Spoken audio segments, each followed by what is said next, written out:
administración. Vamos a ver ahora un pequeño video y luego van a participar. La evolución de la administración. Presenta Ruth Zapata.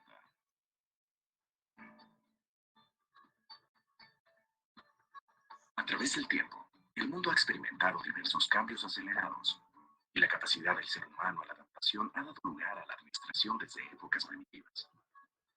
Durante la época primitiva, surge la necesidad en el ser humano de lograr sus actividades con la mayor efectividad posible. La administración se da como una asociación de esfuerzo para lograr un fin determinado, requiriendo la participación de las personas de cada grupo. Las actividades principales fueron la caza, la pesca y la recolección, las cuales eran divididas de acuerdo a la edad y sexo. Las decisiones más importantes eran tomadas por los jefes de familia. El crecimiento demográfico obligó a la humanidad a coordinar mejor sus esfuerzos en los grupos sociales, mejorando la aplicación de la administración, dando paso a la época agrícola. En esta época, la sociedad se divide en clases sociales. Las civilizaciones se apoyaban en el control del trabajo colectivo y el pago de tributos en especies, lo que obviamente exigía una mayor complejidad en la administración. Durante este periodo, los principales avances fueron el surgimiento de la ciencia, la literatura, la religión, la organización política, la escritura y el urbanismo, dando paso a la antigüedad grecolatina.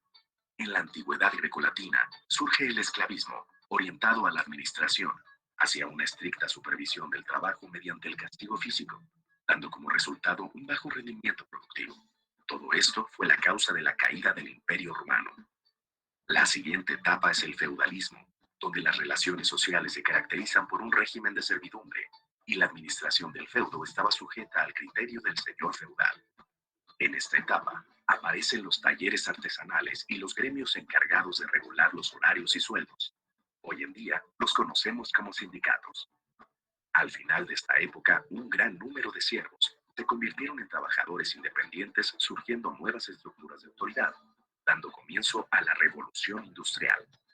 La Revolución Industrial inicia en Inglaterra, con la invención de la máquina de vapor y la locomotora, propiciando grandes cambios en la organización social, apareciendo la división del trabajo por especialización. Finalizamos con el siglo XXI, etapa que se distingue por un gran desarrollo tecnológico e industrial y como consecuencia la consolidación de la administración. A principios de este siglo, surge la administración científica, siendo su iniciador Frederick Winslow Taylor. El desarrollo industrial y tecnológico aumentó de manera significativa, haciendo indispensable en las empresas la optimización de los recursos con el fin de lograr la máxima eficiencia, calidad y productividad en el logro de objetivos.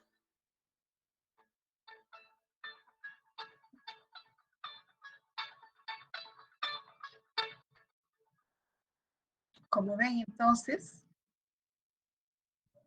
la administración ha estado presente desde que aparecimos, ¿no?, sobre la faz de la Tierra, buscando a través de ella mecanismos para de manera organizada responder a nuestras demandas y sobre todo para promover el desarrollo de la sociedad, ¿sí?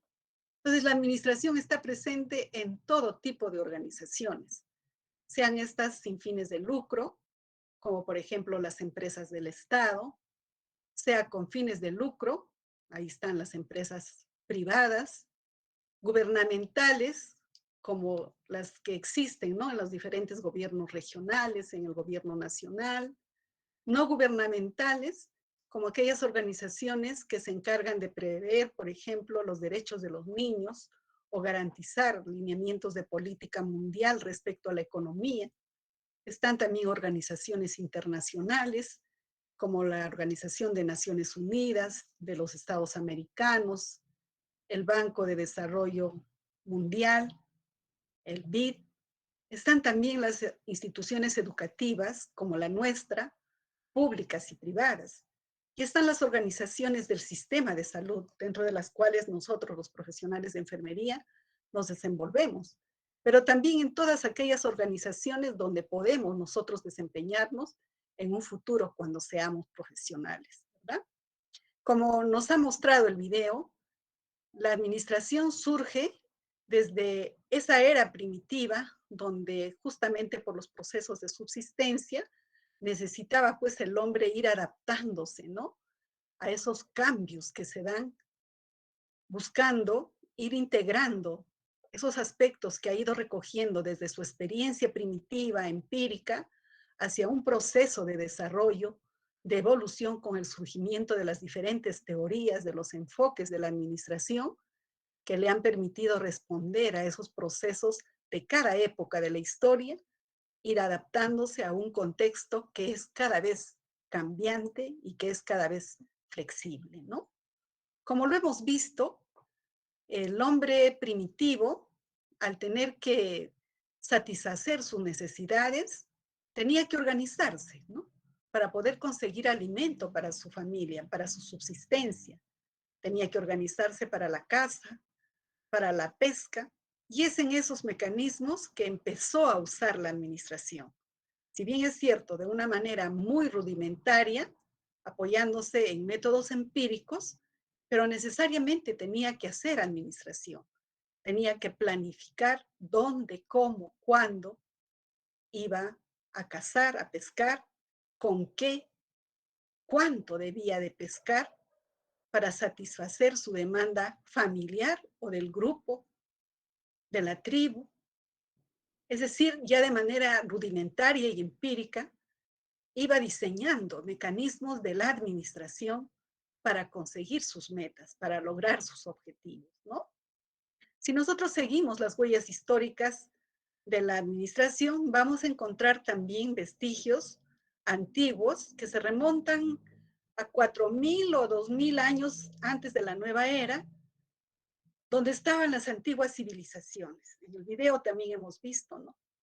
Cómo es la que se desarrolla este proceso en el feudalismo, en Roma luego, ¿no? En Egipto, en China, en Grecia, que aplican diferentes principios, ¿no? Que hasta la actualidad se usan y que son parte de la administración. En estas civilizaciones ya se reconocía, por ejemplo, la necesidad de planificar las cosas, de organizarlas, de controlarlas, ¿no? Si bien es cierto de manera rudimentaria, como hemos visto en el video, ¿no? Que necesitaban golpear a los esclavos para conseguir que estos sigan trabajando y terminar esas construcciones que son vestigios de las civilizaciones antiguas en el mundo, ¿no? De igual manera, también aplicaban los principios de la descentralización del poder y de la organización funcional de los poderes administrativos. Es decir, que cada estructura de esas civilizaciones tenían funciones reconocidas que le permitían también alcanzar sus metas y sus objetivos, ¿no? Por otro lado, también los filósofos han realizado diferentes aportes a la teoría de la administración. Podemos, por ejemplo, hacer referencia a Sócrates, 470 a 399 años antes de la nueva era, ¿no? Él defendía una tesis respecto a la administración, ¿no? Él decía que la administración es una habilidad personal, ¿no? Que está separada del conocimiento técnico y de la experiencia. Es decir, para Sócrates nacían quienes debían administrar, quienes debían dirigir a la civilización. Posteriormente también se recaban aportes para esta disciplina de los legados de Platón, de Aristóteles, de Francis Bacon, quien es el fundador de la lógica moderna, de René Descartes, que es el fundador de la filosofía moderna, que en realidad han ido contribuyendo, ¿no? A generar nuevos enfoques en la administración. Si ya vamos ahora a ver antecedentes ligeramente inmediatos de la administración moderna, como también se ha señalado en el video que hemos visto, se inician en 1769, cuando el inglés James Watt Bolton inventa la máquina de vapor y Herbert la máquina de hilar, ¿no? Entonces, estos dos equipos, esas dos máquinas, introducen nuevos métodos para los procesos de producción y generan cambios en la estructura económica para entonces, ¿no? Se da inicio a la revolución industrial Y lógicamente, como decimos, se modifica la estructura sociocomercial de esa época y lógicamente se dan también cambios acelerados, sobre todo en lo que son las esferas sociales. Se generan las grandes brechas entre los estratos sociales, ¿no? De entonces. ¿Cuáles son esos eventos que en realidad han tenido gran impacto, ¿no? Además de lo que se ha mencionado del invento de las máquinas de vapor y del hilado, ya a partir de esos procesos productivos que se desarrollan con estas maquinarias, en el año de 1800, James Watt Boulton introduce también algunas prácticas administrativas para beneficio de los trabajadores, ¿no? Es a partir de entonces que se generan ciertos incentivos laborales vinculados a fechas especiales donde supuestamente, ¿no?, los ricos compartían sus ganancias con los trabajadores, ¿no? Y es ahí donde se da inicio a las primeras bonificaciones navideñas. También es este mismo James Watt Bolton el que crea los seguros para los empleados y le da una nueva orientación a lo que es el control. Él hace las auditorías, ya no solamente del final, sino de ir mejorando procesos. En 1810, Robert Owen introduce el concepto de las máquinas vitales para llamar así a los hombres, ¿no?, a los trabajadores, y señala que la mejor inversión de la administración son ellos, los trabajadores, ¿no? Él hace también investigaciones que demuestran que si los empleadores atienden las necesidades personales y sociales de sus trabajadores, los costos que estos implican, o sea, para darles beneficios, son recuperados fácilmente porque la producción se incrementa, el desempeño de los trabajadores es mejor. Por lo tanto, las organizaciones son más rentables, ¿no? Él desarrolló también la idea de evaluar públicamente el trabajo de los empleados, es decir, hacer un reconocimiento público al desempeño de los trabajadores, ¿no?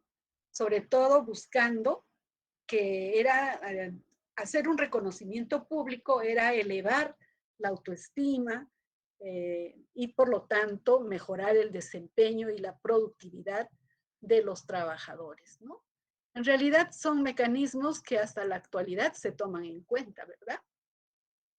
En 1832, Charles Babbage planteó que la aplicación de los principios científicos eh, en los sistemas de trabajo tendría como consecuencia que la producción se incrementaría y que disminuirían o bajarían los costos, ¿no?, de inversión.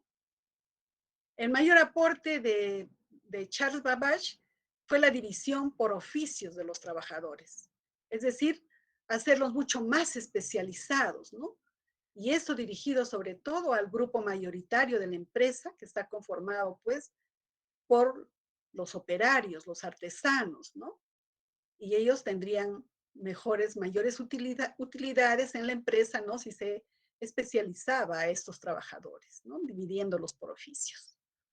En 1856, Daniel McCallum usó por primera vez para representar la estructura organizacional un organigrama, ¿no? Es decir, presentó de manera gráfica cómo debería ser la organización, la estructura de la organización, ¿no? Para muchos autores como Stoner, si bien es cierto, la revolución industrial trajo consigo un cambio profundo en la estructura empresarial y económica de esa época, esta revolución no influyó, ¿no?, notablemente en los principios de la administración, porque prevalecía esa preocupación de quienes administraban conseguir, ¿no?, la rentabilidad de la empresa, ¿no?, más que en realidad atender un crecimiento como un todo de manera integral de la organización, tomando en cuenta también a los empleados, ¿no? Ellos se enfocaban más en enfrentar las demandas de una economía, ¿no?, que estaba en rápida expansión y en creciente especialización, pero se olvidaban del elemento clave que es el trabajador, ¿no? La revolución industrial de los siglos XVIII y XIX dio origen, pues, a a un cambio, ¿no? De un enfoque sistémico de la administración que se consolidó ya a inicios del siglo XX, ¿no? También es importante que reconozcamos a dos organizaciones grandes que están presentes en la época y que eran hegemónicas y que se mantienen en el tiempo, ¿no? Está la iglesia y por otro lado los militares, ¿no? Las organizaciones militares. A esta teoría de la administración también ha contribuido la iglesia. Se ha convertido pues en un referente a nivel mundial, ¿no? Fue la organización más grande en esa época. Las normas administrativas y los principios de organización pública que tenía la iglesia fueron transferidos, ¿no? A la iglesia romana. Es decir, que era un referente en cómo debería ser una organización pública, ¿no? Asimismo, fue un referente respecto a la posibilidad de que una organización tan grande tenga mejores resultados, sea sencilla de manejar bajo el mando de una sola persona que es el Papa, ¿no? Esta organización pues ha servido de modelo para muchas organizaciones, ¿no? Y estas han incorporado sus principios y normas, ¿no? Que se usaban. Es decir, que todo lo que es la iglesia y su marco normativo eclesiástico influyó en la época, en las organizaciones y tácitamente en la administración. Lo mismo podemos decir de las organizaciones militares, ¿no? Que influyeron en el comportamiento administrativo, sobre todo por esas características que tienen una organización militar, vinculada sobre todo a lo que es la autoridad, lo que es la dirección, ¿no? De mando, a esa escala jerárquica que está bien establecida y que no se rompe, a ese orden, esa disciplina, y sobre todo en los procesos de toma de decisiones científicas, ¿no? Ellos tienen la responsabilidad del resguardo de la seguridad territorial de cada continente, de cada país. Y en ese sentido, son muy estrictos, son muy rigurosos para seguir, ¿no? De manera, podríamos decir, precisa, ¿no? Todo el proceso del método científico para tomar decisiones. Y aplican, pues, ahí experiencias de diferentes referentes, ¿no? Un ejemplo de ello es el aporte del Sun Tzu, que escribió un libro, El arte de la guerra, que habla de los planes, de las tácticas, de las estrategias, para reconocer, ¿no? Los puntos fuertes o los puntos débiles de los enemigos y de la organización a la que van a enfrentar.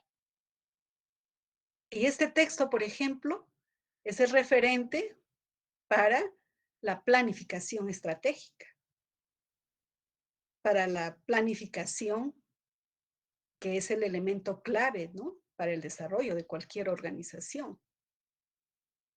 También a partir de estas organizaciones militares, se toma el aporte de Federico II el Grande, que creó el Estado Mayor, o sea, el staff, ¿no? De un grupo de militares altamente cualificados para asesorar al mando de línea militar. Y esto se replica en todas las organizaciones. Lo vemos en nuestras organizaciones gubernamentales, ¿no? Tras del presidente hay un grupo de asesores, buenos o malos, pero hay asesores.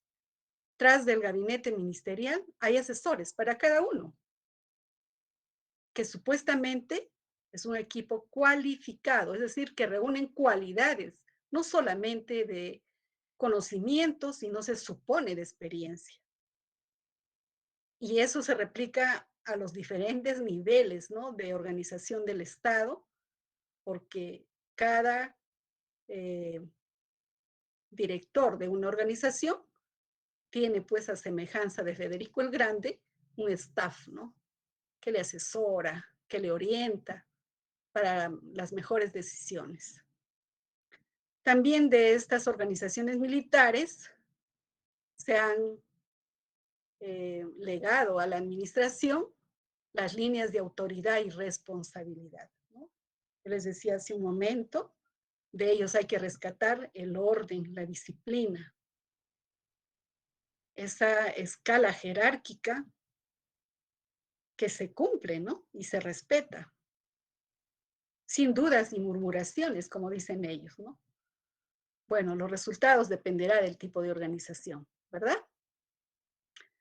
Ahora, en el siglo XXI, ya en un contexto más avanzado del desarrollo de la ciencia y la tecnología, surge también ya nuevas contribuciones a los procesos productivos, hay nuevos mecanismos para generar, ¿no?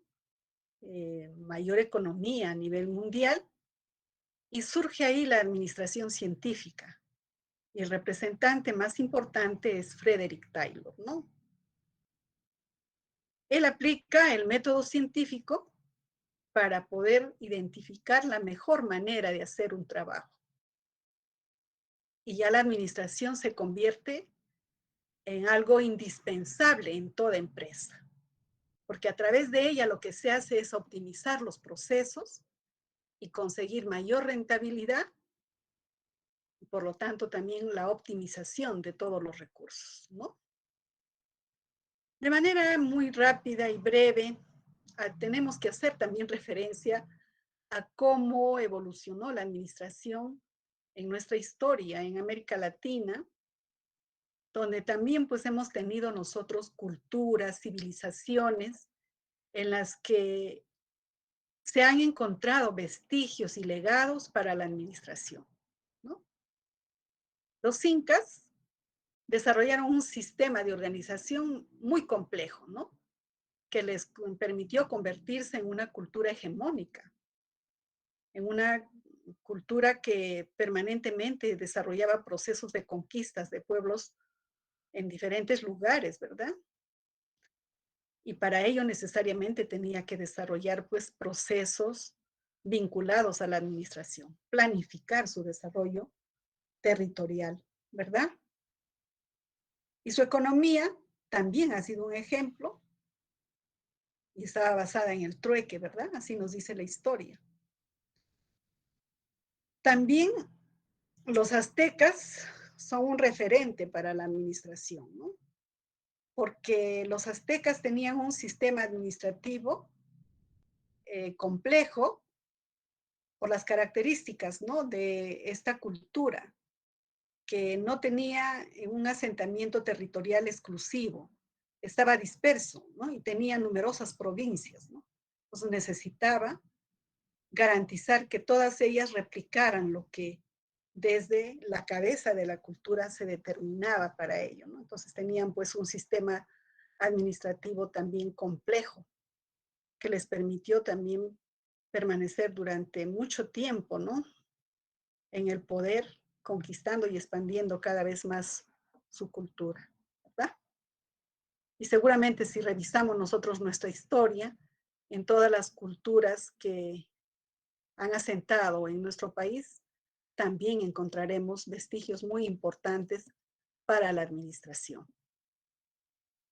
Ya en un escenario, decíamos, de una administración científica o en la que surgen las teorías administrativas, vamos a encontrar diferentes enfoques, vertientes para ella, siendo las más importantes la teoría administrativa científica, la teoría administrativa clásica, la teoría del comportamiento organizacional, la del enfoque sistémico, la del enfoque de contingencia, la del enfoque del cambio estratégico, por nombrar, ¿no? Porque como vamos a ver en una tabla más adelante, son muchísimos nuevos enfoques que existen, ¿no? Hemos mencionado como un referente de la administración y de la teoría científica a Frederick Taylor, ¿no? A él le reconoce como el padre de la administración, es decir, el que dio el sustento teórico para esta ciencia, ¿no? Él lo que pretendía a través de esta teoría científica era lograr el hombre idóneo para cada función, ¿no? De la organización. y proporcionar a este hombre el equipo adecuado y una organización eficiente, ¿no?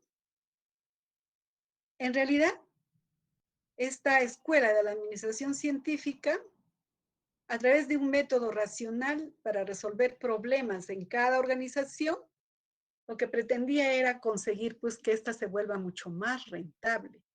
Tenía un enfoque mecanicista, ¿no? Lo que quería era mayor producción y rentabilidad para la empresa. O sea, hacía énfasis por ello, pues, en la necesidad de diseñar un puesto de trabajo, en la necesidad de hacer una selección científica y buscar mecanismos para el desarrollo de los trabajadores, es decir, identificar al trabajador ideal para cada puesto de trabajo y especializarlo, ¿no? Su principal limitación de la teoría se basa en que considera pues al trabajador como un ser interesado solo en el aspecto económico, ¿no? E ignora las necesidades de satisfacción laboral, las necesidades de relaciones sociales, así como esas frustraciones e insatisfacciones, ¿no? Que tiene como ser humano cada trabajador. Entonces a él lo que le interesa es la productividad y deja de lado, por lo tanto, los factores motivacionales humanos, ¿no? Por eso esta teoría condujo pues a la explotación y sobreexplotación de los trabajadores. Frederick Taylor decía pues que el hombre por naturaleza era holgazán y que solo le interesaba el dinero, ¿no? No otra cosa. Esta teoría plantea, ¿no?, que la eficiencia organizacional depende básicamente de tres factores fundamentales. Primero, lo que él llamó One Best Way, o sea que la única forma mejor de desempeñar cada trabajo, ¿no? O sea, cada vez debe ser la mejor forma de hacer el trabajo. Él realizó estudios de tiempo y movimiento y señaló pues la necesidad de racionalizar los métodos de trabajo, ¿no? O sea, cada proceso productivo era descompuesto en tareas y cada operación de cada tarea en una serie ordenada de pasos, ¿no? Por lo tanto, era posible medirlos, evaluarlos y determinar cuánto podía producir un hombre, cuántos podía replicar en un determinado tiempo, ¿no? Entonces ya estandarizó estos procesos para ejecutar operaciones y tareas en las fábricas, ¿no? Es decir, hacer mucho más rentable la fábrica. El segundo factor, que es en función de lograr la colaboración del obrero, Taylor desarrolló la idea de la remuneración basada en la producción, ¿no? Es decir, que los trabajadores que producen más, ganan más. Y los que producen menos, ganan menos, ¿no? A esto se le denominó ya de manera formal el sistema de tarifas diferenciales, ¿no?, que se usa todavía hasta nuestros días, ¿no? Y el tercer factor fundamental, él señaló que la eficiencia no solo depende del método del trabajo y del incentivo salarial de la remuneración que se le dé, sino también depende de un conjunto de condiciones que garanticen el bienestar físico del trabajador y sobre todo de la disminución de la fatiga. Como ustedes ven, a él lo que le interesa es que haya mayor producción. Está viendo el estado de bienestar físico del trabajador y la remuneración en función de la eficiencia, o decir, de la mayor producción del trabajador. ¿Sí? Entonces, a manera de síntesis, él decía, pues, hay que hacer un análisis del trabajo a ser realizado, de la tarea a ser ejecutada, hay que hacer estudio de movimientos y tiempos para buscar mayor productividad, defendiendo procesos lógicos para hacer las tareas, ¿no? Entonces él decía que el trabajo puede ser ejecutado mejor y económicamente a través de la subdivisión de funciones. Cada persona en la organización debería limitarse a una única tarea o a una función que sea predominante en lo que hace en su puesto de trabajo, ¿no? Y para ello, pues, entrenó a los operarios los especializó. Como decía hace un momento, tuvo un sentido mecanicista, ¿no? E ignoró los aspectos humanos. Esta teoría se usa en la actualidad. Lo evidenciamos esto en cómo se contrata a los trabajadores, ¿no? Se busca siempre los más calificados, los más especializados. También en el diseño de sistemas de incentivos que son siempre basados en la producción, ¿no? Sobre todo en el ámbito privado, porque en el ámbito público no hay incentivos, ¿no? Y también en la práctica de los estudios de tiempos y movimientos, sobre todo para eliminar movimientos inútiles en las tareas, ¿no? Ustedes van a protocolizar en el próximo semestre académico, van a aprender cómo se desarrollan los protocolos y ahí tenemos que identificar, ¿no? Hacer justamente desde el enfoque de Taylor, eh, estandarizar nuestros procesos para optimizarlos, para hacerlos cada vez más ágiles y para que cada vez lo que hagamos siempre sea de calidad. ¿Mm? Ahora, en cuanto a la teoría clásica, se basa también en Taylor. O sea, Henry Fayol es un discípulo de Taylor. Es alguien que genera estudios, investigaciones a partir de las experiencias de Frederick Taylor. Y él propone la teoría clásica de la administración y hace un gran esfuerzo para poder identificar los principios y los conocimientos que están, ¿no?, subyacentes ahí en la administración efectiva, ¿no? Henry Fayol es considerado el padre del proceso administrativo. Él propone una teoría que busca también el aumento de la eficiencia de la empresa, pero a través de la organización de forma global, ¿no? Es decir, de una manera en que identifiquemos cómo es que está organizada la organización, qué estructuras cuenta, qué relaciones estructurales hay entre ellas, ¿no? Esta teoría tiene como esencia las áreas funcionales de la administración, ¿no? Él planteó, como decía, la organización como un todo y desarrolló teorías generales de lo que hacen los gerentes y lo que constituye una buena práctica de la administración. Decíamos que él es el padre del proceso administrativo, porque él propone los elementos del proceso administrativo, ¿no? Traza un esquema de una doctrina que es coherente, ¿no? De una administración centrada en una organización total, ¿no? Y él sostiene que la administración es una habilidad, ¿no? Y que los principios pueden y deben ser enseñados a la alta dirección.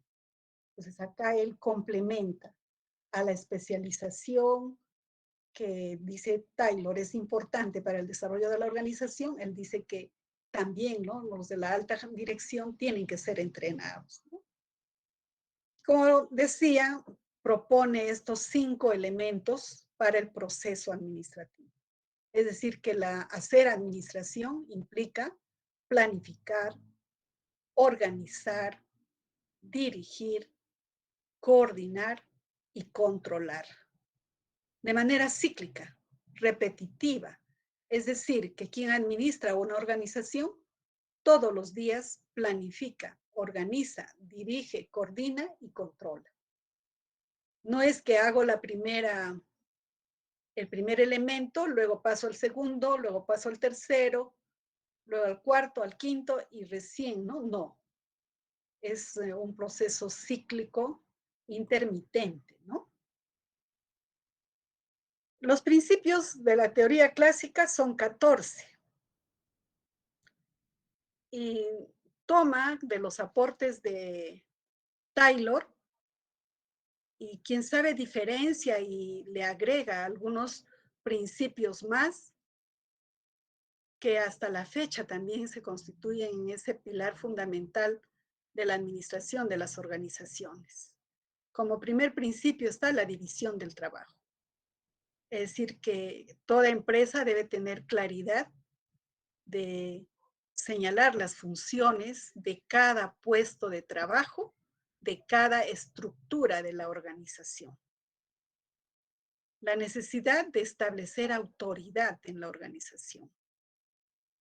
Una autoridad que claramente puede establecer una jerarquía de cadena escalar. Es decir, que en la estructura organizacional, como lo vamos a ver más adelante, hay personas que dirigen la organización.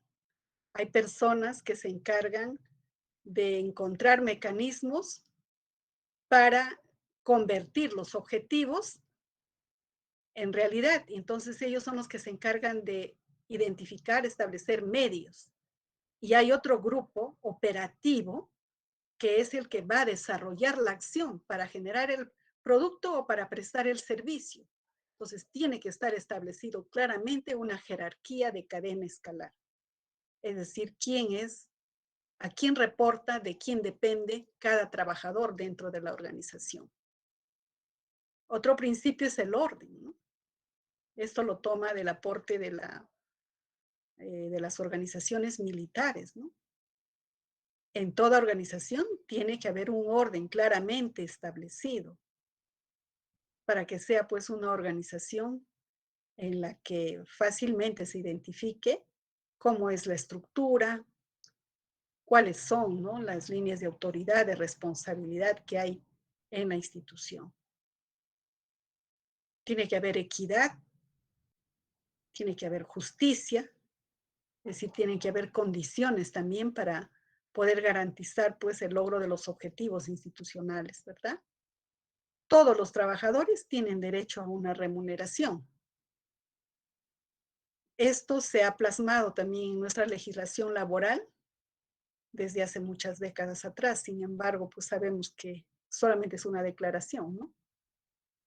Si nosotros nos preguntamos cuál es la remuneración de una enfermera del Ministerio de Salud y la comparamos de un servicio asistencial y lo comparamos con la remuneración de una enfermera de salud del mismo servicio, y si la comparamos con la remuneración de una enfermera del mismo servicio de la sanidad militar, de la sanidad de la policía y del sector privado, vamos a encontrar grandes diferencias. Es decir, que no se cumple, ¿no?, este principio. La centralización, ¿no?, que es un principio que está en el caso de la teoría clásica, conceptuado como esa posibilidad de centralizar poder y autoridad, ¿no?, dentro de la organización, pero que en los nuevos enfoques de la teoría administrativa está tendiendo más bien a la descentralización, ¿no? También promueve la iniciativa, es decir, que dentro de la organización debe de promoverse la creatividad, la participación activa de los trabajadores, porque ellos son los que desarrollan los procesos de prestación de servicios, generación de productos. Por lo tanto, son ellos los que van a alcanzar innovaciones, creaciones, modificaciones a los procesos productivos o de prestación de servicio, ¿verdad? Está también la subordinación del interés particular al interés colectivo. Si soy parte de una organización, necesariamente, ¿no?, por encima de mis intereses personales está el de la organización, ¿verdad? El espíritu de equipo, es decir, que dentro de las organizaciones para conseguir los propósitos institucionales tenemos que trabajar de manera sincronizada, sinergizada, potenciada, ¿no? Es decir, cada uno dar lo que le compete dentro de la organización al máximo, ¿no? Tiene que haber disciplina a la par del orden, ¿no? Tiene que haber unidad de mando, unidad de dirección vinculado a la autoridad y a la jerarquía de cadena escalar. Y este principio, ¿no?, que está establecido constitucionalmente en la mayor parte de países que han suscrito los acuerdos, los tratados internacionales de derechos humanos, la estabilidad al puesto de trabajo, pero que en la actualidad pues no se cumple, ¿no? Pero está establecido como principio. Entonces, Henry Fayol propone estos 14 principios. Y si nosotros los miramos a cada uno de ellos, están también los principios que propuso Frederick Taylor, ¿no? ¿Cuáles son los aportes de esta teoría? Está evidenciado, ¿no? A través del conocimiento y de la práctica funcional del trabajo que hace quien dirige la organización. También en la presencia de los 14 principios que son el marco, ¿no?, de referencia de conceptos gerenciales actuales. Como decían, está vigente, ¿no? Está vigente. Otra teoría importante es la teoría científica del comportamiento de Elton Mayo. Ya hemos visto que Frederick Taylor es el padre de la administración, el que da la base, los lineamientos de una administración científica, ¿verdad? La teoría clásica la reorienta y destierra su enfoque mecanicista, incorporando nuevos elementos que la hacen más humana a esa teoría de la administración. Sin embargo, siguen existiendo detractores, o sea, investigadores que toman en cuenta esas propuestas teóricas y hacen también sus propios estudios, ¿no? Y uno de ellos es Elton Mayo. Él realizó un trabajo de investigación, un experimento en una fábrica textil y en una fábrica de electricidad para ver cómo era pues el comportamiento del hombre, cuál era su conducta vinculada a las condiciones laborales, ¿no? Y él un tanto que rechaza lo que es el concepto que tenía Taylor respecto al hombre, ¿no? Recordarán que decíamos que Taylor partía, ¿no?, de la base que el hombre es holgazán por naturaleza. Y lo que decía Mayo es de que la falta de disponibilidad para el trabajo era por condiciones laborales poco favorables. Entonces, ¿de quién era la responsabilidad? ¿Del trabajador o del empleador? ¿De quién era? Del empleador, ¿verdad? Porque es quien debe dar las condiciones adecuadas para un desempeño laboral, ¿no? Esta teoría promueve, ¿no?, de que los resultados de los procesos de producción dentro de las organizaciones es la consecuencia de las interrelaciones dentro del grupo. Estas deben ser satisfactorias, es decir, el trabajador se debe sentir bien dentro de su organización para poder desempeñarse bien. Promover también el sentido de pertenencia al grupo de los trabajadores, es decir, que se pongan la camiseta de la institución, que la sientan suya y que de manera sinérgica avancen hacia el logro de los objetivos, de las metas de la institución. También son consecuencia de influencias grupales que afectan a la conducta individual. Es decir, el clima laboral incide directamente en cómo se desempeña un trabajador, qué conducta, qué comportamiento tiene. Y de igual manera que la productividad es resultado o es consecuencia de la seguridad laboral y de la seguridad grupal, ¿no? Es decir, de qué mecanismos usa la organización para garantizar un trabajo adecuado y por lo tanto también pues alcanzar sus objetivos, ¿no? Los aportes de esta teoría están evidenciados en las técnicas de motivación que se utiliza ahora para los trabajadores. También en el enfoque de administración por objetivos, ¿no? En el cambio de las organizaciones del diseño estructural, la mayor parte de las organizaciones modernas han reestructurado sus organizaciones y las están haciendo horizontales, es decir, un tanto rescatando los principios de iniciativa, de trabajo en equipo que se promueve desde Henry Fayol para integrarlo, ¿no?, a este enfoque de Elton Mayo, ¿no?, para el trabajo en equipo y el logro de objetivos grupales, ¿no? Hasta ahí, como están viendo, se está integrando a partir de diferentes enfoques de investigaciones nuevos elementos a la manera de hacer administración, ¿verdad? Ahora, vamos a ver esta teoría que es un tanto la otra cara de la moneda, podríamos decir, ¿no? La teoría burocrática es una teoría que está vinculada sobre todo al diseño organizacional, a las características que tiene la estructura organizacional, ¿no? El máximo exponente de esta teoría es el sociólogo alemán Max Weber, ¿no? Él tiene una concepción de la burocracia, como decía, vinculada a las características del diseño organizacional, ¿no? Y él señalaba que la burocracia era la mejor forma, la más racional, la más eficiente que podían utilizar las organizaciones complejas, o sea, las empresas, para lograr un elevado grado de eficiencia y sobre todo para tener un control efectivo sobre todo el personal, ¿no? Esta teoría surge como una respuesta a ese cambio que se da en la sociedad moderna, ¿no?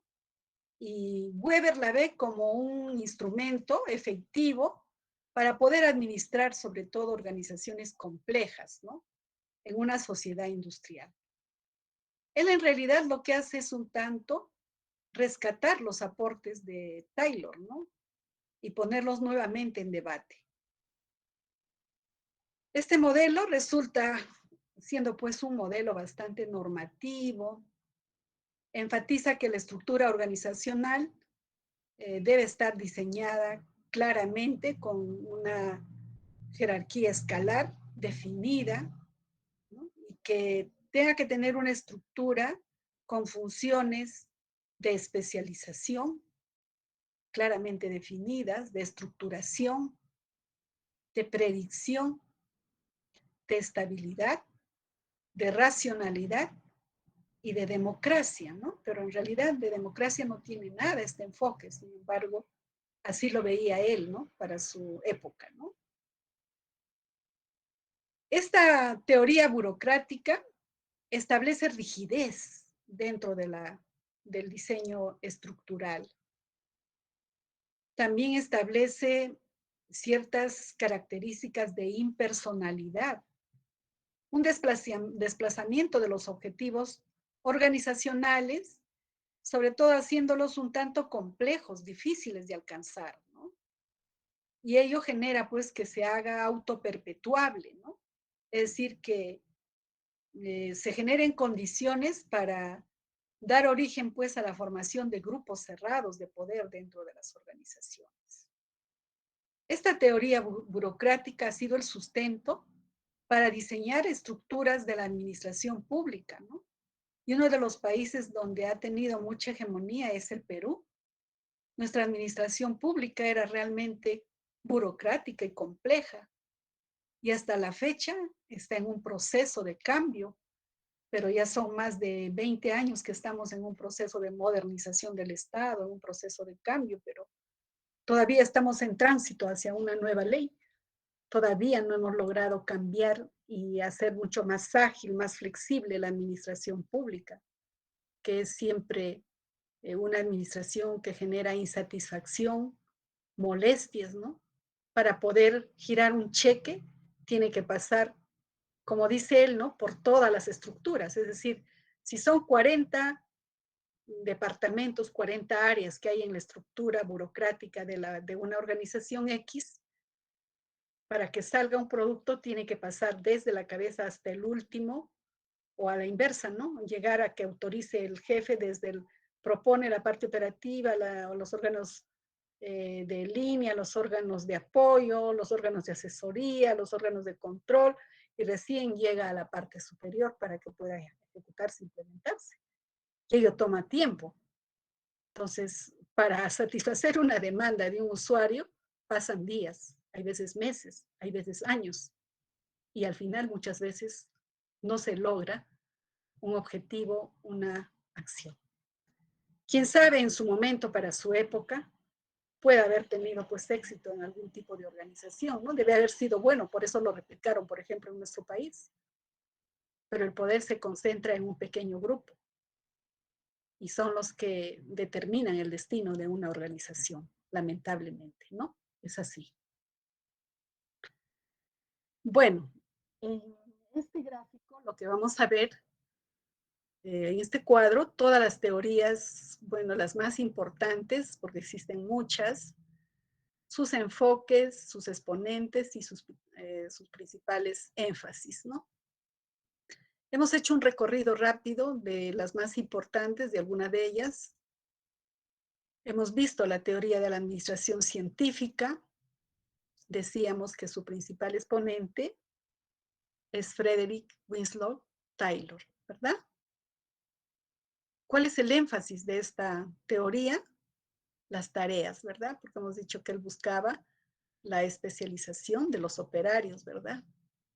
¿Cuál es su principal enfoque? La racionalización del trabajo en el nivel operacional. ¿Sí? En la teoría clásica de la administración, el principal exponente, Henry Fayol. ¿Qué se le dice a Henry Fayol? ¿Cómo se le considera? ¿Cómo se le considera a Henry Fayol? A ver, Daimo, usted, o hay algún voluntario. Como el padre del... El padre del proceso administrativo, ¿verdad? Entonces, la teoría clásica de la administración hace énfasis en la estructura y en las funciones, ¿no?, de la organización. ¿Cuáles son sus principales enfoques? La organización formal. ¿Qué nos propone Fayol? Una organización desde una perspectiva global, total, ¿verdad? Propone los elementos del proceso administrativo. Propone los 14 principios generales de la administración y las funciones del administrador, ¿verdad? Que están vigentes hasta nuestros días. Luego está la teoría de la burocracia, que acabamos de verla, ¿no? ¿Cuál es su principal exponente? Max Weber, ¿no? ¿En qué enfatiza esta teoría burocrática? En el diseño estructural, ¿verdad? Y en la reglamentación de su funcionamiento. ¿Cuál es su principal enfoque? Tener una organización formal, burocrática, y que haya racionalidad organizacional. Esta teoría burocrática también es llamada teoría, la organización piramidal, ¿no? Es decir, la concentración del poder en un pequeño grupo dentro de las organizaciones. Luego está la teoría de las relaciones humanas, cuyo principal exponente es Hugo Misbert y Elton Mayo, ¿no? Hemos visto la propuesta de Elton Mayo. Hace énfasis en las relaciones interpersonales, ¿no? ¿Cuál es su principal enfoque? La organización informal. Está basada en promover la motivación, la comunicación, el liderazgo, la dinámica del grupo dentro de los mecanismos de trabajo en la organización, ¿verdad? Luego está la teoría del comportamiento organizacional. Esta teoría tiene como exponentes a Abraham Maslow. ¿Qué propuso Abraham Maslow? A ver, ¿quién me dice? Conocen a Abraham Maslow, ¿verdad? A ver, María Elena Rivera. María Elena Rivera. María Elena Rivera, está presente, Sí, ¿no? profesora presente. ¿Quién era Abraham Maslow? ¿Qué propuso? ¿En qué lo referenciamos nosotros?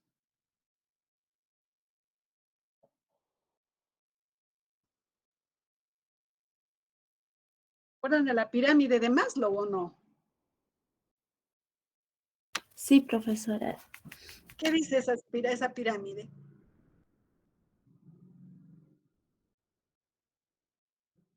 ¿Ah?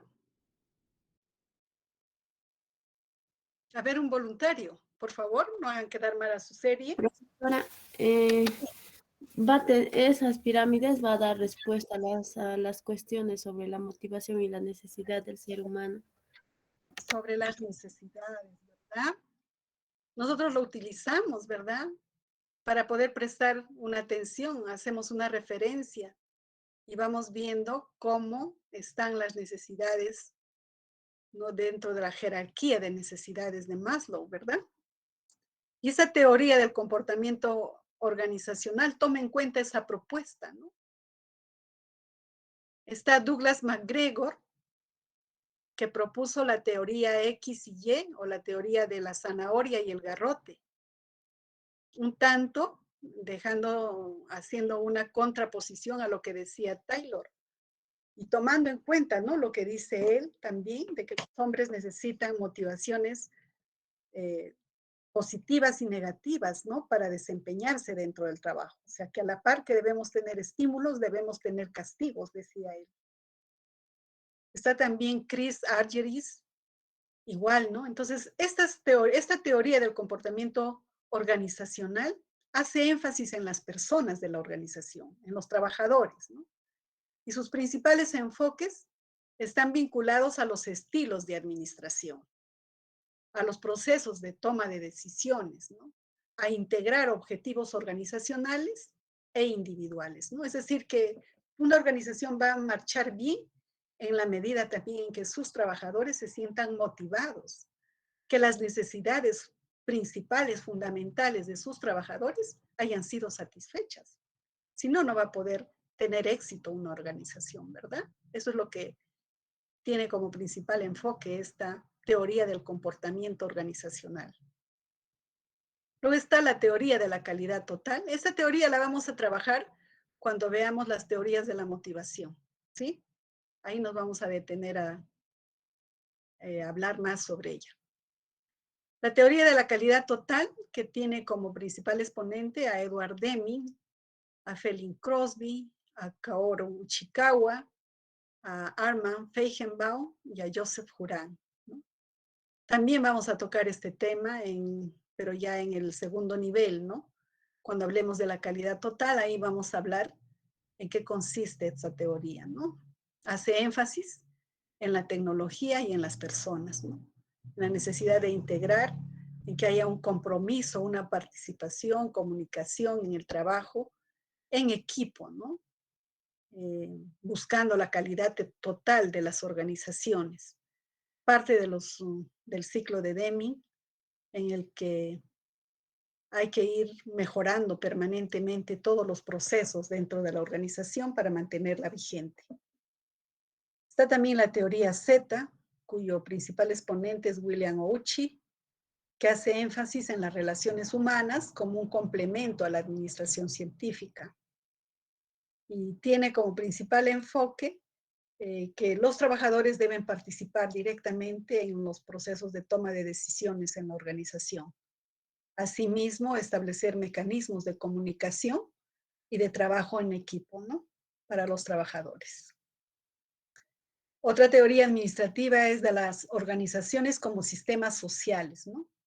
En este caso, los principales exponentes son Daniel Katz y Robert Kuhn, o Robert Kahn, como le dicen.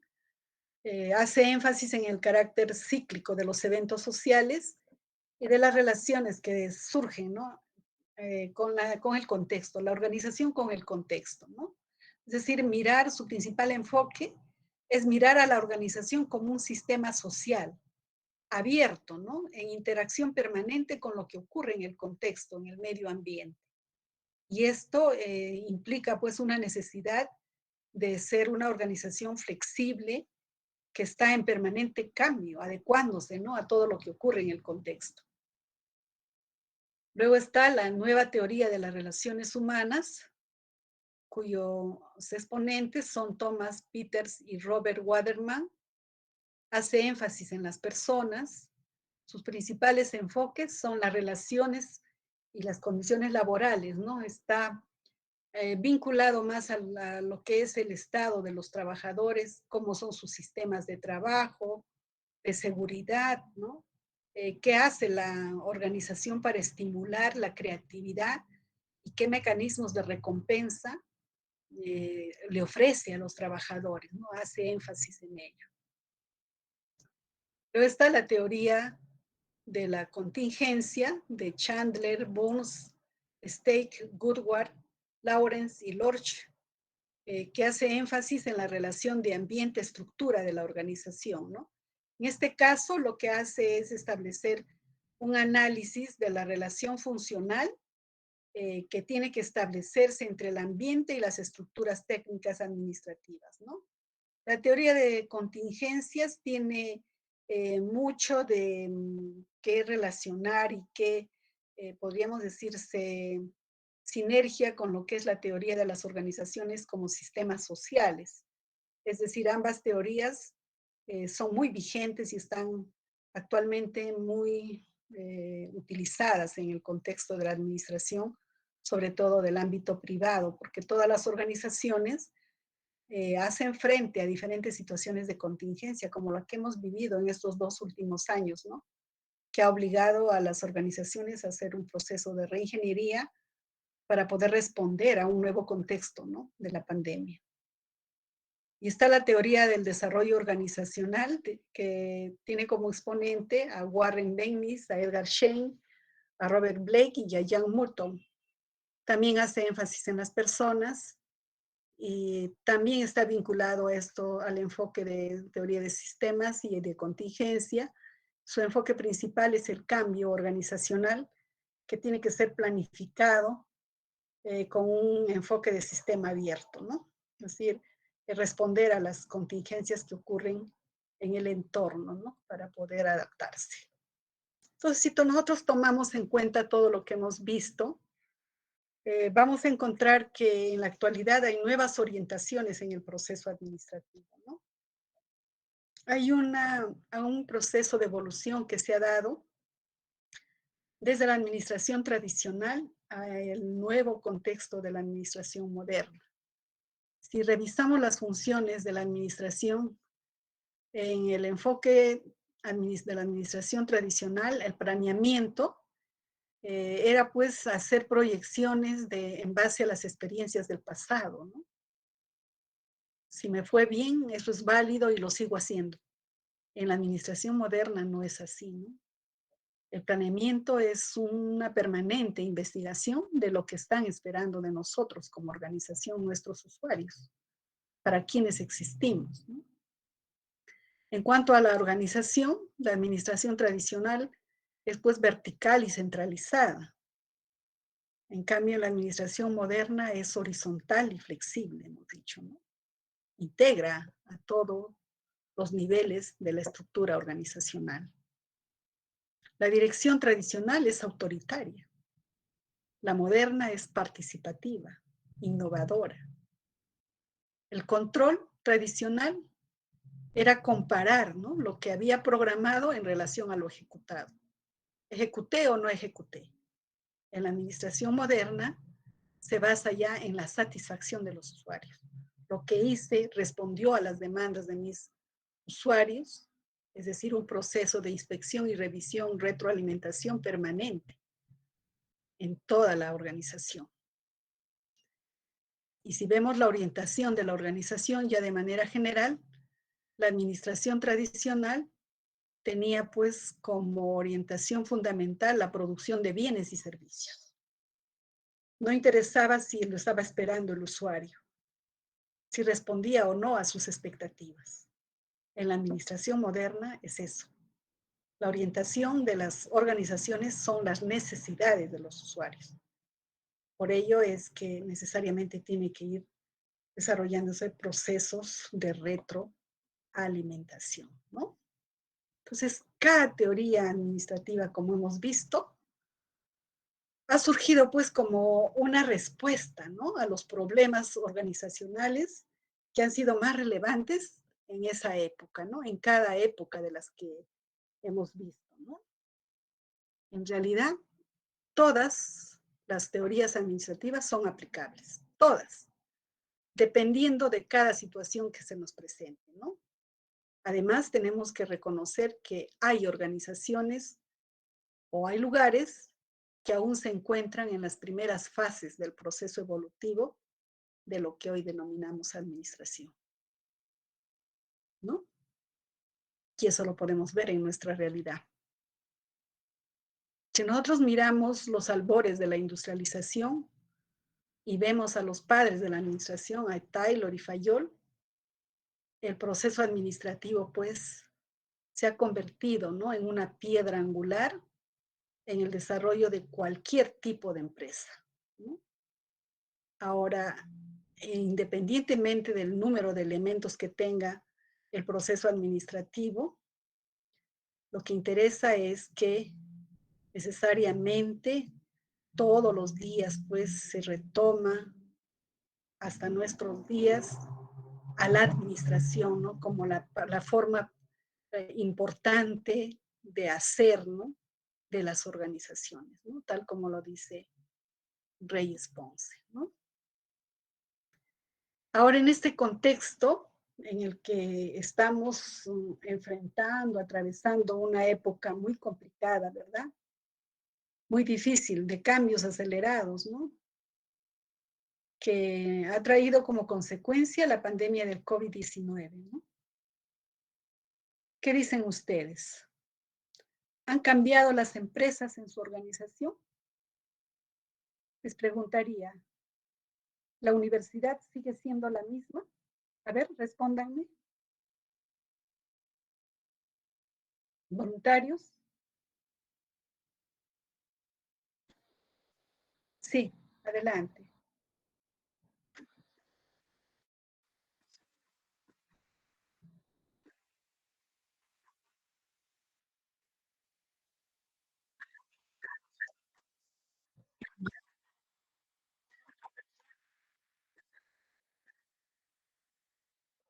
Por,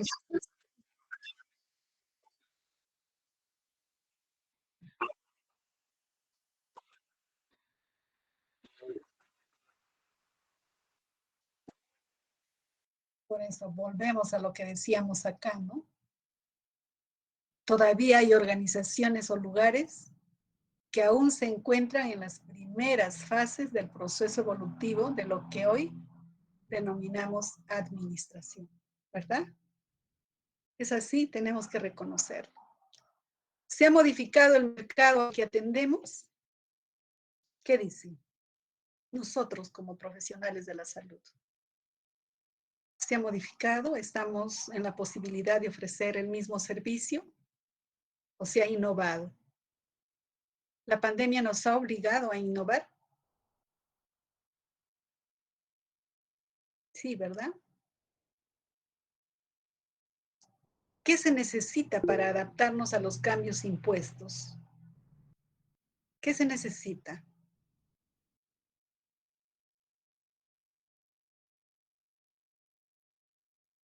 De manera general, podemos decir que se ha dado un cambio en el sistema educativo de nuestro país, ¿verdad? Hemos estado en un escenario virtual al 100% y ahora estamos en un escenario semipresencial. ¿Habrá venido la virtualidad para quedarse o volveremos a las clases teóricas en nuestras aulas? ¿Qué pasará? Todavía no lo sabemos, ¿verdad? No tenemos una respuesta certera. Y ahora, en cuanto a la situación económica, ¿habrá una oportunidad? ¿Seguirá creciendo la economía post pandemia? ¿Saldremos de esta crisis en la que nos encontramos como, no solamente como país, sino como mundo, ¿no? Ahora con la proximidad posible de una nueva guerra mundial. La situación es crítica, ¿verdad? Es muy complicada. ¿Sí? Bien, ahora vamos a escucharles a ustedes. ¿Qué es lo que les ha llamado la atención en la clase? ¿Qué pueden decir respecto a lo que hemos venido tratando en nuestra clase de hoy? A ver, voluntarios y luego llamamos si es que nadie participa. Voluntarios. ¿Qué fue lo que le llamó la atención de la clase de hoy a Emma Lisset, que es Poma, ¿no? Emma Lisset, ¿está ahí? ¿O solamente está su icono Sí, Miss, prendido? buenas noches. Buenas noches, Emma, adelante. Sí, Miss.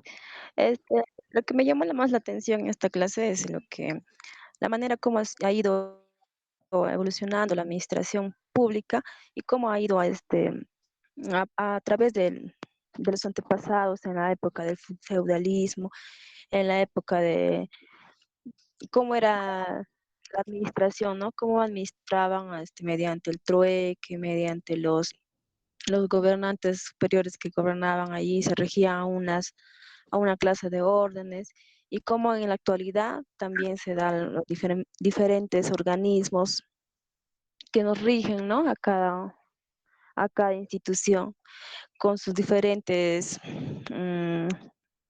maneras de administrar un grupo de personas, un grupo de... Bueno, eso es lo que me llamó la atención. Muy bien, Emma. Vamos a escuchar ahora a Juan Alvarado Soto.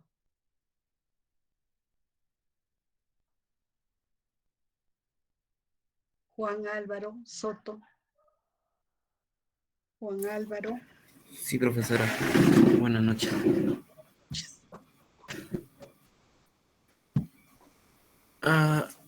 No me queda nada más que decir que la clase fue buena, ¿no? Acerca del video también, sobre lo que era la administración, viene de hace tiempo.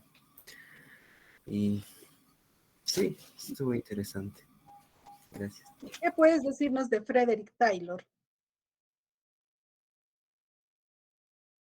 Juan Alvarado. Juan Álvaro. Sí, fue una buena profesora. Ajá. Del personaje, creo que eso fue un aporte muy importante, ¿no?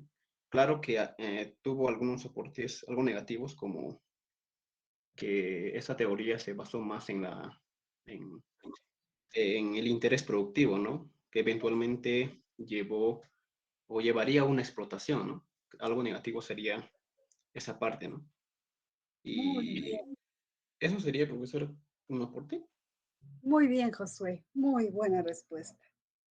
Ahora le escuchamos a Estrella Tueros, ¿no? Sí, mi Aldair. presente. A ver, vamos a escucharle a Aldair, que voluntariamente quiere hablar. A ver, Aldair. Aldair, ya no.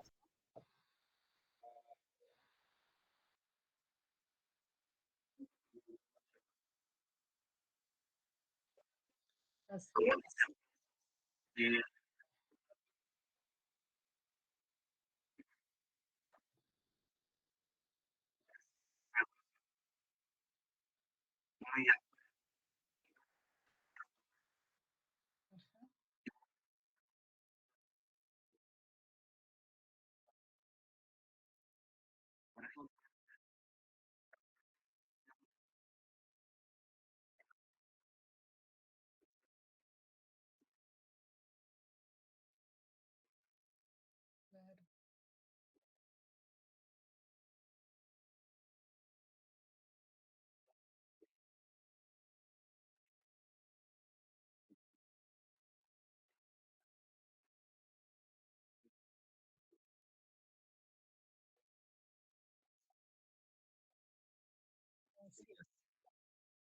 Bien, Aldair. Ahora le escuchamos a Estrella Tueros, a ver. Sí, mi presente. Lo que más me llamó la atención de la clase fue de que acerca del proceso de la evolución de la administración, o sea, cómo se desarrolló esta administración desde la edad antigua, ¿no? A través de la caza, la pesca, todo ello, ¿no? Y poco a poco se ha ido organizando, pues, ¿no? A lo que actualmente vemos como son las organizaciones, todo ello, ¿no? Y una de las teorías que me ha llamado la atención también fue de, de Taylor y de Fayol, que el de Taylor fue de que ah, uno de los conceptos fue de que se debería de contratar a los más calificados, a los más experienciados, ¿no? Y a lo que es lo que es las áreas funcionales, ¿no? Y los elementos que son los 14 principios, ¿no? Que nos plantea. Eso fue lo que más Ya, muy me bien. llamó la atención. Bien, está bien. Vamos a escucharle ahora a Ymir Rivas, que quiere participar. Yo, profesora. Profesora, lo que más me llamó la atención durante la clase sobre la teoría clásica de Fayol, Henry Fayol, pues nos habla también sobre lo que es el proceso administrativo, ¿no? Que más que nada busca la eficiencia mediante lo que es la planificación, organización, dirección, coordinación y el control. Eso se podría evidenciar en el sector salud claramente, porque nosotros tenemos que planificar y organizar en el caso de salud pública. Un ejemplo sería que tenemos que hacer una planificación, organizar un equipo, direccionarlos para que se puedan cumplir con los objetivos o con con lo que se quiere lograr, ¿no? Y de paso la coordinación, hacer ya la ejecución y también el control. La parte que dice la división de trabajo es que también nosotros nos dividimos lo que son los trabajos que tendríamos que hacer cada uno. Y la autoridad, claro, también, porque todos tenemos un jefe a quien tenemos que también guiarnos, con quién guiarnos y la jerarquía. Una parte de que también podemos evidenciar es la jerarquía. Siempre va a haber unos puestos mayores que otros, y el orden y la equidad y la justicia, y sobre todo la disciplina, ¿no? Eso sería todo, mis... Muy bien, Amy, muy bien. Como hemos dicho, la administración está en todas partes, desde nuestra propia familia, ¿verdad? Ahí replicamos también el proceso administrativo, los principios de la administración. Y qué mejor ahora ustedes están ya empezando a conocer aquellos elementos que les va a permitir cumplir esta delicada función dentro de lo que es el ejercicio profesional. ¿Sí? Escuchamos finalmente a ver a Lucila Sotelo, ¿está?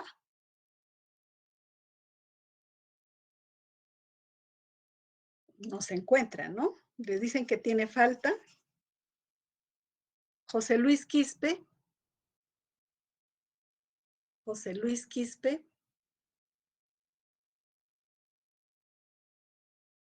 También le dicen que tiene falta. Jeffer Ramírez. Buenas noches, presente. Buenas noches, Jeffer. A ver, adelante para cerrar contigo. También me pareció, o me llamó más la atención de la teoría de Henry Fayol y lo que estaba mencionando mi compañera, ¿no? Que debemos tener, o sea, él hace el énfasis en las funciones básicas que debe tener, ¿no? O sea, el cargo, porque hay formas como se puede organizar, ¿no? En el proceso administrativo. Y esto con un cierto objetivo para poder conseguir con una cierta eficiencia, ¿no? Claro. Ese sería porque ya los demás ya habló mi compañera Amy. Ya. Muy bien. Muy bien, da gusto escuchar vuestras participaciones, se ven que han estado atentos, espero que sea así de manera permanente. Hoy lo estamos haciendo al final de la clase, pero lo usual va a ser que lo hagamos generalmente al inicio. Me gustaría también que ustedes participen en el desarrollo de la clase. Cuando ustedes vean algo, algún concepto, algo que quién sabe no conocen, pueden interrumpir, no hay problema, ¿no? Por el contrario, estamos para aclarar, para apoyar vuestra formación. ¿Sí? Si tuvieran alguna consulta, alguna pregunta, algo.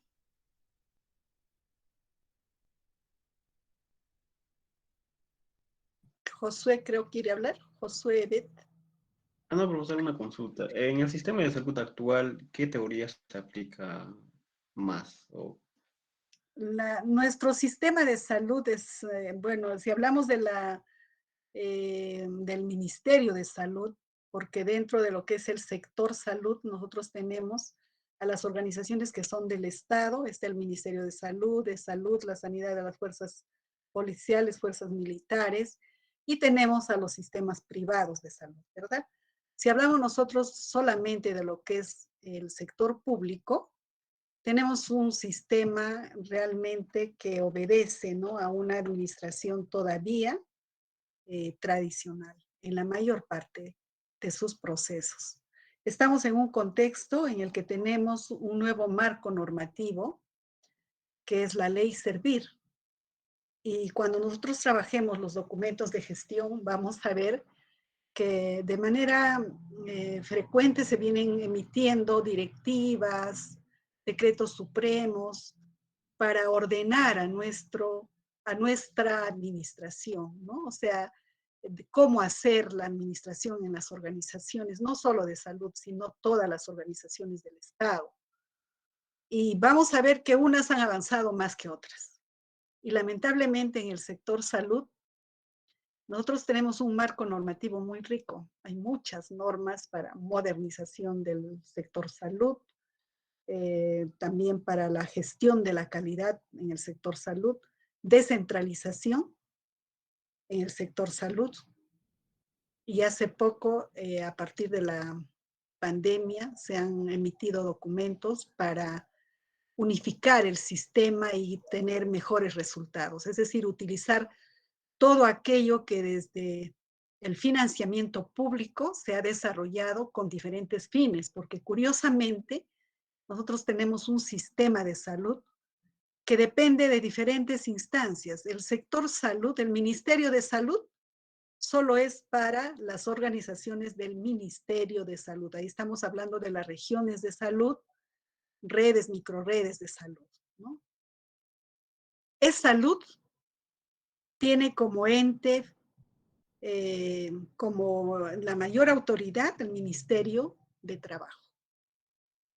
La sanidad de las fuerzas policiales al Ministerio de Interior.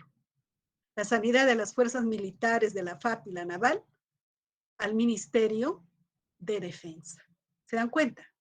Entonces, ahí nomás ya tenemos diferencias, no solamente en la parte del financiamiento, sino en los dispositivos legales que determinan la estructura organizacional, las características de las funciones de cada una de esas estructuras. Por lo tanto, los enfoques administrativos van a ser diferentes para cada uno de ellos. Entre comillas, yo diría que nuestro sector, o sea, el Ministerio de Salud, está intentando modernizar su gestión. Está intentando, porque está utilizando los mecanismos también que desde el Estado se están promoviendo, como por ejemplo el presupuesto por resultados, los programas presupuestales que nos permiten, quién sabe, hacer mucho más ágil la prestación de nuestros servicios a la población, pero en la estructura misma tenemos grandes debilidades.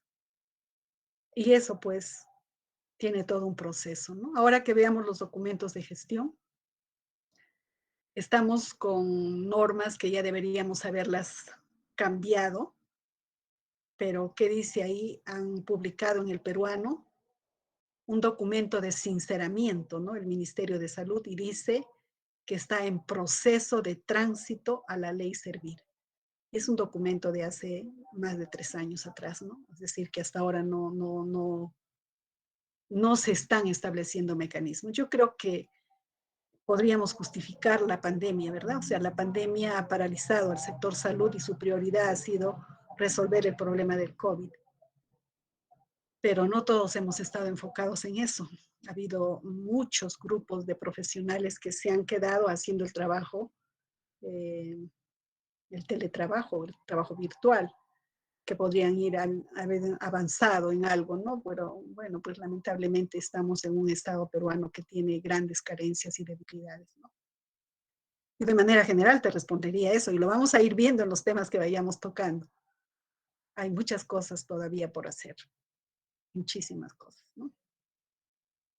Si vemos la administración privada, tiene otro enfoque de administración, pero en ellos pues prima más la rentabilidad de las organizaciones, por ellos buscan, ¿no?, mecanismos para una administración flexible, ágil, aplican las teorías de contingencia, de sistemas abiertos y están preparados permanentemente para irse adaptando a todos los cambios que se dan en el contexto. Nosotros no, somos lentos, ¿no? Miren lo que está pasando con el sistema educativo en el país. Ya se ha decretado que haya presencialidad en las aulas para las escuelas de educación básica. Y todos los días en los noticieros, sin excepción, vemos cómo están nuestros centros educativos. Podrá darse así la presencialidad para nuestros peruanos que necesitamos esos espacios para hacer una mejor educación. Y eso se replica en nuestro sector también. También, ¿no? Lo que se ha hecho es un tanto forzar algunas respuestas de contingencia, pero no se ha cambiado en esencia. ¿Mm? Así es. ¿Algún comentario más?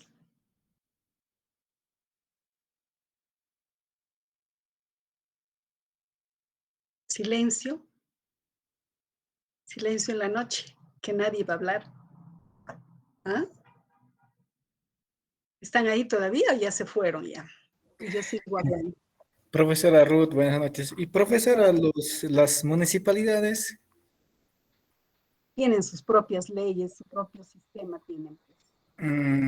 Ya. Cada organización tiene un marco normativo diferenciado, pero de manera global, servir ve lo que es la administración laboral en todo el ámbito nacional, público.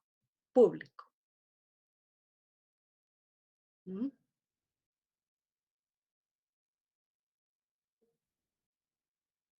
¿Alguna otra pregunta? Bueno, ha sido un gusto trabajar con ustedes esta noche. Por favor, no se olviden de las indicaciones generales que hemos dado al inicio de la clase. Revisen el Classroom, vean toda la información que está colgada y empecemos pues con todas las ganas la práctica el lunes 25, ¿no? Nos estamos viendo. Un abrazo a cada uno de ustedes y sigan cuidándose, ¿sí? Ya pues dejen atrás la Semana Santa que de Santa no ha tenido nada, ¿no? Es una pena. Pero bueno, ¿qué se va a hacer? Hasta la próxima semana. Cuídense, por favor. Buenas noches, profesora. Hasta la próxima.